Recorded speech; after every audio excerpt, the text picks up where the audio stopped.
Hi, my name is Linda Okatch Mungayaka. My husband Thaddeus Okatch was murdered in 1968 on Thanksgiving evening. We were together 5 years, and we had a baby who was 22 months old. It's hard to talk about that now. It seems like it's such a long time ago. It shouldn't be hard, but it is still, it's a hard thing. Thaddeus was the 100th murder in Kansas City in 1968. We were experiencing some hard times, and we were together on Thanksgiving Day discussing our difficulties, and we agreed we were going to meet the next morning and do some shopping for the baby. And I never saw him again alive. He went out that evening and went to a bar with some people, and when he was coming out of the bar, some young guys, some gang members tried to rob him. And of course, coming out of a bar, he didn't have any money left, so they shot him, and he was dead within the hour. He bled out, and he was DOA. Thaddeus was a very bright guy. He was from Kenya. He was a student who came on the airlift in 1961, and he had a lot of potential. He wanted to be in politics. He had a lot of charisma. He had a lot of promise, and it was tough for me because my whole future was sort of wrapped around him and my son, and not having him made it difficult for me to plan my life. But eventually, I went back to school. I remarried.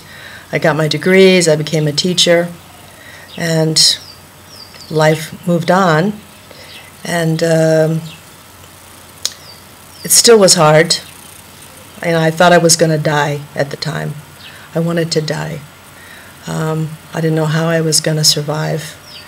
It's one of those crushing, kind of painful things that you just don't know how to deal with. You just take it 1 minute at a time. I had my son to keep me busy, so I had to raise him. And he was a black child, and I was a white mama. In Kansas City in 1968, there was a lot of racism, and it was just a hard time for everybody. And I did the best that I could do.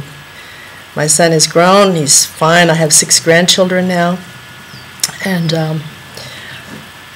I retired and decided to move to Kenya, to Thaddeus's home, and build a bed and breakfast and have a retirement project. So that's what I'm doing in Kenya right now. I'd like to live in the U.S., but I get very anxious, especially when I'm in the city, in Los Angeles, for example. I hear gunshots at night. I hear murders. I hear sirens. I hear police helicopters overhead. There's so much violence and shooting, and now I'm hearing about school shootings, and I don't know, it just goes on forever. So I'm making this video to share my story because I really want to see some gun control take place, and I'm really hoping and praying that it's going to change now. It's been a long time coming, and when I think about 1968, I remember that Martin Luther King was assassinated and Robert Kennedy was assassinated. My husband was shot. Other friends of ours were shot and killed.